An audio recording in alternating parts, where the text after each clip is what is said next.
Oke. Jadi terus kan waktu itu mama majelis kan. Iya. Orang gereja nanya nggak waktu saya Nanya ya? Semuanya nanya. Terus apa yang mama sampaikan waktu itu? Mama hanya sampaikan ya situasi anak saya begitulah sekarang ini. Ya sudah nggak bisa saya kontrol lagi. Oh, mama ngomong gitu? Ya, terus mama udah bilang sama pendeta, pendeta kayaknya saya ini lebih baik berhenti aja, jangan menjadi contoh yang nggak baik pada jemaat. Mama minta berhenti sebagai majelis. Waktu itu pendeta Pinem, tapi pendeta Pinem dengan tegas katanya gini, Joy itu sudah ngawan, sudah merupakan satu anggota gereja dewasa. Jangan nanti gara-gara dia kita semuanya ini terpengaruh dengan keadaan dia.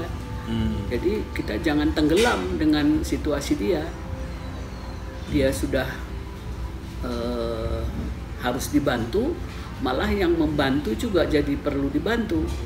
Jadi kita harus kuat. Kita berdoa aja. Kamu nggak boleh berhenti.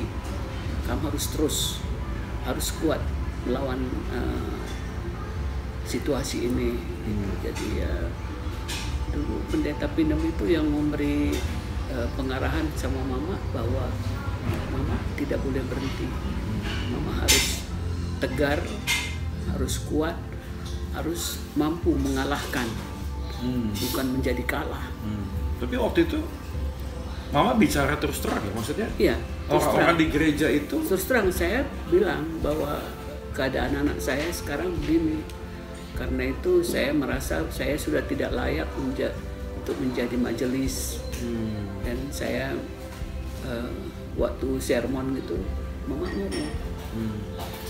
Jadi sermon itu ini ya persiapan pelayan majelis ya? Ya, persiapan pelayanan untuk hari Minggu. Kita sermon itu setiap hari Kamis. Jadi Kamis. Jadi berarti orang yang di sermon itu tahu semua? Tahu semua. Dan mereka semuanya menguatkan mama gitu. Oh, nggak ada yang ini? Nggak ada yang mencibir gitu? Nggak ada. Tapi mereka malah salut gitu ya. Mama bisa terus terang akan situasi seperti ini, karena kebanyakan orang kadang-kadang menyembunyikan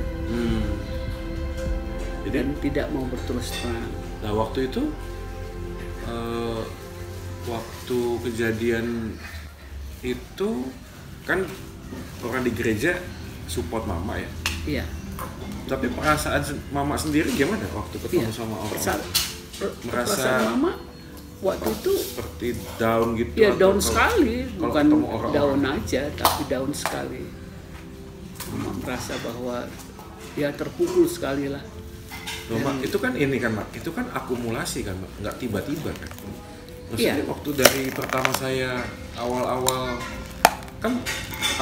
itu kan saya masih belum, ya katakanlah kalau gini. Kan belum jelas. Pakainya kan waktu itu Mama taunya apa pertama kali? Pertama kali taunya minum apa alkohol apa? Waktu dokter yang di jalan apa ya? Itu yang menerangkan sama. Bukan. Udah mahasiswa. Udah mahasiswa kan. Nah waktu SMA itu kan ketemu Jason itu kan SMA. Iya SMA. Itu mama mengindikasinya apa? Curiganya apa? Yang curiganya karena nggak pulang. Selalu nggak pulang. Selalu. Loh, langsung mama mikirnya saya pakai narkoba, enggak kan? Oh, waktu itu. Waktu itu pikiran pertama mama apa? Udah curiga. Oh. Ya, kecurigaan itu udah ada. Iya. Dan sesudah ke dokter itu, dokter itu menerangkan sama mama bahwa Joy itu begini situasinya. Jadi supaya ibu tahu bagaimana cara kita menanggulangi dia, yaitu salah satu memasukkan dia ke panti rehab. Oh, waktu itu udah disampaikan itu ya? Iya. Dokter itu masukkan ke panti rehab. Saya kira yang paling efektif kita cari panti rehab. Masukkan dia ke panti rehab aja. Oh, ini kembali yang ke gereja tadi, Mak. Jadi waktu pendeta tahu, majelis, teman-teman juga sudah tahu kan gitu ya. Apa yang Mama ini nggak apa? Tanya-tanya harus apa, konsultasi, konseling atau apa? Saya pernah dibawa kemana atau Mama bawa pendeta ketemu saya waktu itu? Iya, pernah. Makanya Mama nggak pernah lupa sama Mama itu, Mama Jalan Batik Kumeli itu. Oh ini Bapak Rita. Bapak Rita itu. Rita, ya. Yang terus mencetuskan, saya tahu ada jalan satu panti rehab di Soteria, pendeta Buyung. Iya, Yopi Buyung. Yopi Buyung. Coba kamu datangin ke sana, bicara sama dia dan ceritakan mengenai Joy. Mama ketemuin Pak Pendeta Yopi. Dan Pendeta Yopi bilang, memang ibu nggak salah datang ke saya. Memang bidang saya itu. Iya. Saya akan berusaha membantu ibu untuk menanggulangi masalah Joy, gitu. Tapi itu lama sekali ya, maksudnya? Enggak lama itu. Kejadian. Tapi kan kita waktu itu sempat berobat kemana? Kan berapa kali kita? Enggak, sesudah itu Joy masuk Soteria. Sesudah masuk Soteria kan akhirnya Joy keluar. Sesudah keluar itu kan kembali lagi. Pakai lagi. Dua kali balik kan? Iya, 2 kali kembali. Nah itu yang mungkin sesudah itu terus pernah Joy Mama bawa ke salah satu tempat, ada saudara kita juga gitu, anaknya kena narkoba. Dia itu katanya ada pengobatan Israel. Oh pernah juga ya? Ya pernah. Oh diapain waktu itu saya? Pernah pengobatan Israel itu diinfus detox 2 hari. Saya lupa itu. Ya itu dokter. Itu masih ada Mama Tua Ampera yang juga mengusulkan ke situ supaya. Nah itu yang Mama bawa ke Jakarta. Terus dari Jakarta Joy juga masih pakai, bawa ke Bandung lagi, masuk lagi Soteria gitu. Nah sempat ke Lampung juga kita ya Mak ya? Iya, sudah itu pernah Joy dibawa Bapak ke Lampung. Bapak bilang biar saya tangani dulu sekali gitu. Tapi Joy lari dari Lampung kan. Kami kejar sampai ke dermaga. Bapak periksain semuanya bis-bis. Oh gitu ya? Cariin Joy. Jadi waktu saya lari itu Bapak langsung kejar itu ya? Iya, masih kejar. Sampai kami ke Bakoheni, di bus itu yang turun itu apa semua Bapak periksain semuanya. Tapi Joy nggak dapat. Akhirnya Bapak bilang udah pulang aja kita ke Bandung. Sampai di Bandung kami udah dapat Joy di Bandung. Iya. Nah waktu itu, sesudah itu baru bawa Joy ke Malang. Oh ya di Malang. Oke mungkin ini aku kalau nggak salah ya Mak ya, kalau nggak salah ingat kan ini juga rentetan perjalanannya waktu sampai ke Soteria itu karena ada kenalan dari teman gereja ya. Itu gereja. Pertama kali ya yang kita tahu pertama itu kali, ya. Bapak Rita itu yang ngasih info pada Mama bahwa di Soteria ada panti rehab. Saya kira cocok untuk Joy sebagai seorang Kristen karena ada juga yang nawarin jemaat juga majelis juga yang di mana itu ya dekat Setra Sari. Oh ada juga itu. Apa namanya itu lupa Mama ya. Ada panti juga di situ. Rehabilitasi juga. Tapi di situ main pukul katanya. Main siksa. Jadi datang Bapak bilang, loh, jadi kita ini gimana nih? Anak udah sakit malah dipukulin lagi. Akhirnya nggak jadi. Ada yang nawarin ke situ juga. Itu dekat kolam renang itu. Iya, nggak iya, tahu iya. apa sih namanya, lupa mama. Karena memang akhirnya mama nggak ke situ. Terus ada lagi satu yang nawarin di Puncak. Puncak. Di Puncak itu sistemnya apa? Tahu saya kayaknya. Buddha. Apa? Buddha. Oh. Yang disiramin, Oh. apa ini mandi, semedi. Terapi. Iya, terapi itu disiram air. Oh, iya. Kalau lagi sakau dikirim disiramin air disiram air sambil diurut Iya. dan segala macam. Tapi mama pikir kok jadi Buddha. Saya kira nggak cocok lah. Nggak cocok. Karena Nah, ini sebenarnya juga bagus ya. Jadi maksudnya kalau ada yang dengerin video ini, nanti kalau ada yang kejadian gitu, ngomong itu justru lebih bagus Iya. ya. Beritahu Jangan supaya nanti tertutup. jangan tertutup ya. Iya, Jadi ada karena- orang yang bisa kasih iya, masukan. ada informasi. Ada juga Iya. kelompok doa ya Mama tadi ya. Iya. Yang saling mendoakan. Iya, gitu ya. iya. Itu lebih bagus ya Iya. menurut Mama ya. ya ini bagus. Dan memang malu ya Mak ya, maksudnya pertama kali kalau itu sih ngomong itu kan kayak rasanya apa sih Mak? Gagal mendidik atau apa sih? rasanya mama ini udah kayak orang apa ya, udah bener-bener ya kok dibilang hancur aja nggak cukup gitu, hancur lebur lah. Apa yang Mama pikirkan apa? Iya. Saya salah apa atau Iya. atau Salah apa, terus bagaimana saya selama ini, padahal saya selalu antara anak saya sekolah, saya jemput, dan saya rasa saya sudah mendidik dia dengan baik. Tapi ada terbetik di hati mama bahwa itu semuanya tidak terlepas dari rencana Tuhan. Mungkin ada di balik itu semuanya ada rencana Tuhan sama mama sama bapak gitu. jadi apa? Waktu itu ini memang kalau udah di gereja kan kita udah berarti orang gereja itu ya mungkin kita nggak tahu, tapi bisa saja ada orang yang mencibir, ya boleh lah, kan itu kan hak mereka ya, kan ngomong loh kok ini kan pemimpin gereja, majelis, kok mendidik anaknya begitu, lain sebagainya. Itu mengganggu pelayanan mama nggak di gereja itu? Enggak ya? Enggak, malah mereka itu saya lihat malah lebih salut gitu, bahwa mama itu bukannya nyombong, malah rendah hati. Iya. Terus ada satu yang mama sama bapak selalu berdoa supaya minta kekuatan sama Tuhan, bahwa selama ini mama sama bapak mungkin nggak tahu, nggak mengerti.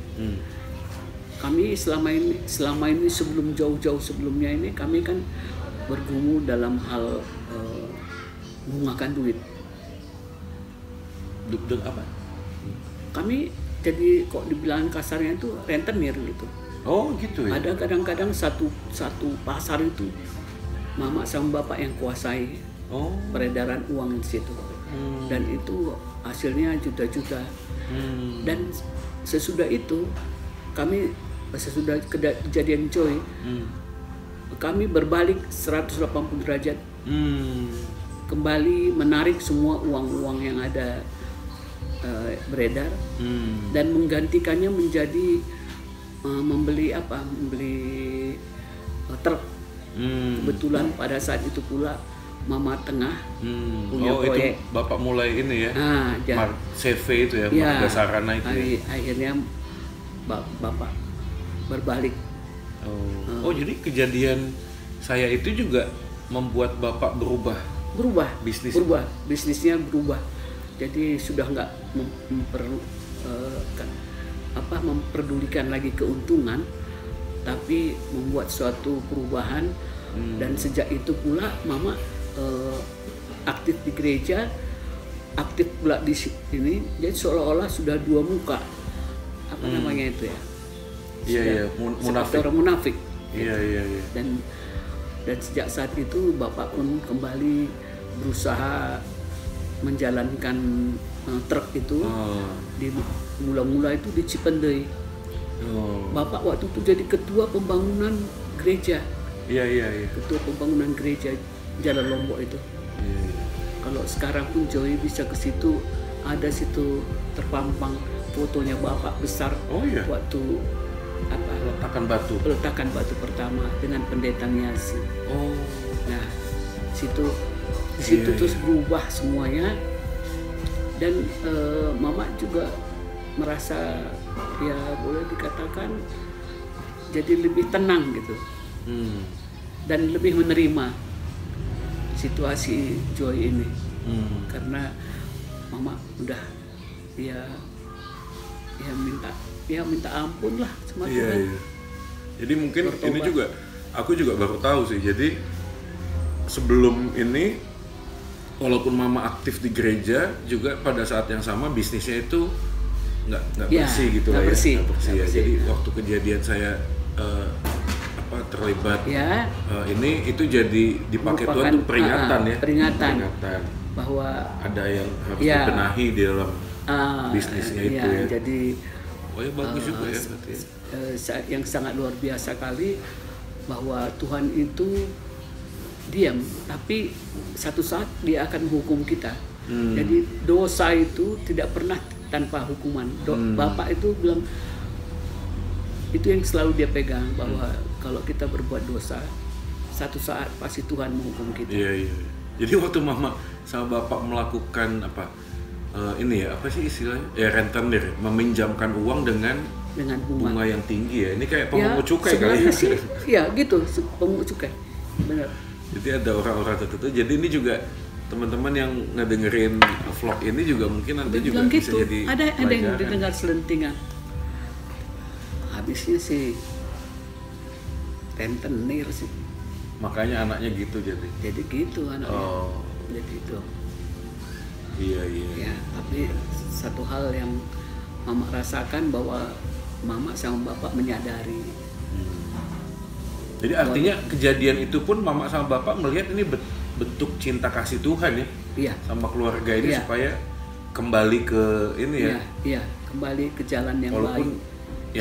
Walaupun caranya mungkin nggak enak ya, itu kan.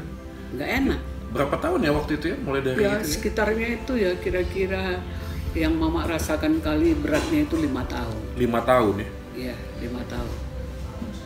Yang akhirnya Joy dari STHB ya. Sekolah Setiap. tinggi Setiap. Dari Setiap itu pindah ke Malang. Malang. Iya, ke Malang. Mula-mula itu masih ada sekarang dekan itu. Dekan siapa? Apa? Setiap itu. Dekan Setiap itu yang siapa namanya itu? Masih ada ya? Masih ada dia. Saya malah. Ya. Mama minta transkripnya Iya. untuk dibawa ke sana. Iya. Tapi akhirnya Iya, Joy di Malang. gagal juga. Gagal juga, DO juga di Malang. DO juga di Iya. Malang. Terus terakhirnya Joy masuk masuk sekolah teologi di Surabaya. di Surabaya. Dan waktu itu orang-orang Surabaya udah yakin bahwa Joy tidak akan tidak Pakai lagi. Dan waktu itu Joy minta motor, kami bawa motor RX King. iya ke Surabaya. Terus Iya. itu masih di ini mah itu. masih di panti. Tinggalnya masih di Dulos kan? Iya, Dulos. Masih di Dulos. Ada yang mama lupa ya, satu orang yang suami istri dia. Mama lupa namanya siapa. Yang selalu mama tugaskan. Di mana? Di Surabaya? Di Surabaya. Masih tetap mengawasi Joy. Di panti itu? Di panti itu. Karena Joy kan udah lepas. Apa namanya? Ini maksudnya? Bisa bebas naik motor Iya, kesana iya. kemari. Tapi Bu Yuli sama pendeta. laki-laki sama Pendetanya laki-laki orang Timur lah gitu. Walah, iya.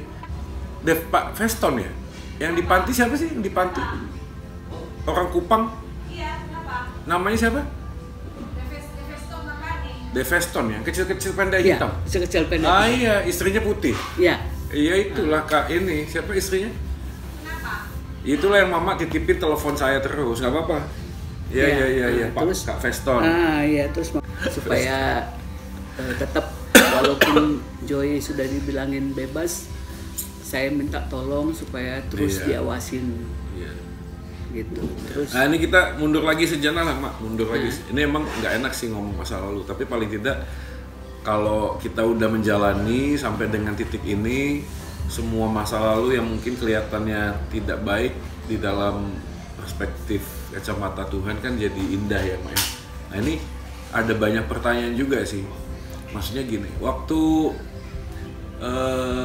gini Mak, kan waktu itu Mama awalnya curiga saja kan, curiga saya ini menggunakan, tapi kan belum tahu pasti. Waktu itu ingat nggak Mama? Akhirnya saya ngakunya gimana ya? ngakunya Ingat? gini. Akhirnya gimana waktu ngakunya? Dia bilang gini, Joy bilang gini, Mak, saya sebenarnya sakit. Sakit apa? Sakit zaman sekarang ini lah. Saya itu udah terlibat pemakaian obat-obat. Sebenarnya belum pun Joy ngomong gitu, Mama sudah tahu. Udah tahu. Tapi jenisnya udah tahu. Tahu. Yang dipakai Ya, apa waktu Puto. itu? Puto. Mama Iya. langsung tahu Puto. Tahu. Karena apa? Karena Mama tua bilang, lihat di sininya. Di Bekas sini. suntik. Oh ini bekas suntikan. Oh. Oh, tapi itu, Mama tua ngomong kayak gitu. itu lama loh. Maksudnya gini, itu kan. Tapi Mama tahu nggak kalau saya itu sebelum pakai suntik itu pakai yang lain? Enggak. Nggak tahu. Nggak oh, tahu. jadi Mama tahunya cuma sudah tahunya disuntik. dari Mama tua bilang, oh ini itu bekas suntikan, Suntikan. Oh. itu dia itu udah pemakai. Iya.